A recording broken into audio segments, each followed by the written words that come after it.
Imagine this.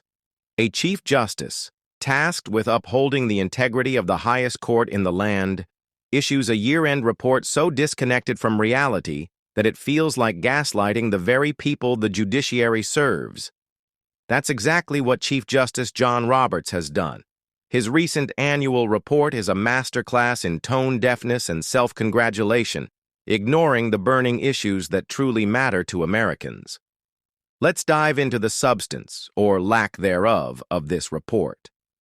Instead of addressing the real concerns plaguing the Supreme Court's reputation, Roberts spends an inordinate amount of time lamenting what he describes as attacks on the judiciary's independence. He lists 4 perceived threats: violence, intimidation, disinformation, and defiance of lawful judgments. Ironically, these criticisms seem more like veiled references to Donald Trump's actions and rhetoric than anything else. Yet Roberts, rather than explicitly acknowledging the chaos Trump and his allies have sown, dances around the issue with a detached intellectualism that only widens the credibility gap. This is the same court that recently ruled Donald Trump has near absolute immunity, effectively placing him above the law. The decision handed him king-like powers, contradicting every principle of checks and balances the Founding Fathers envisioned.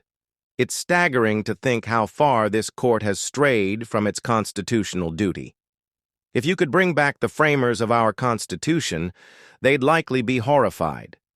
They didn't fight to escape King George III's tyranny, only to see an American president elevated to similar heights of unchecked power. And then there's the hypocrisy. The report opens with an ode to judicial independence and Enlightenment ideals, quoting Montesquieu and referencing the Declaration of Independence. But the court's recent actions, gutting long-standing precedents and undermining essential rights, paint a very different picture. This isn't about conserving democracy, it's about conserving power for a select few. What's missing from this report speaks volumes. There's no mention of the court's decision to reject challenges to Donald Trump's disqualification under the 14th Amendment. No acknowledgement of the ethical scandals surrounding Justice Clarence Thomas and others.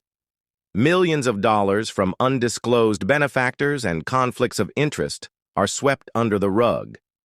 And the dismantling of decades of precedent, from women's reproductive rights to protections for clean air and water, is conveniently ignored. Roberts could have used this moment to rebuild public trust. Instead, he attacked Americans who dare to criticize the court.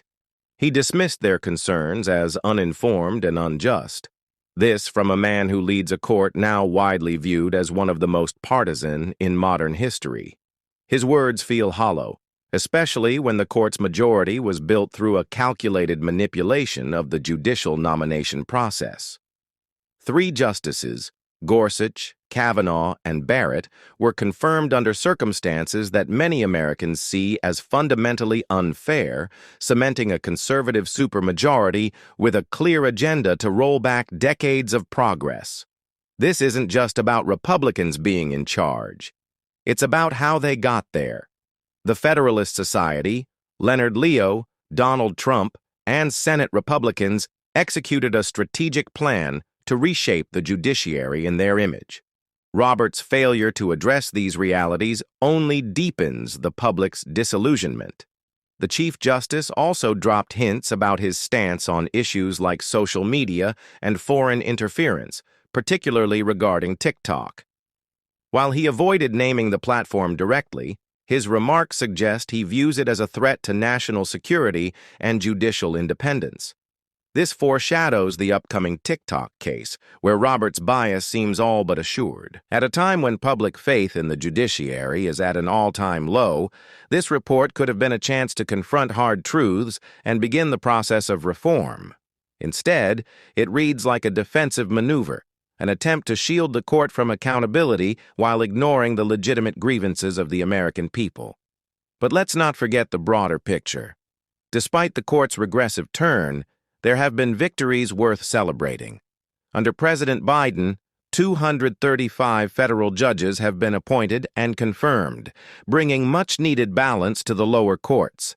These appointments are a reminder that the fight for justice and equality isn't over. It's just beginning. This is why conversations like this matter. The Supreme Court doesn't exist in a vacuum. Its decisions shape our lives, our freedoms, and our democracy. And if the people don't hold it accountable, who will? This isn't just about legal analysis or political commentary. It's about ensuring that the principles of justice and fairness prevail.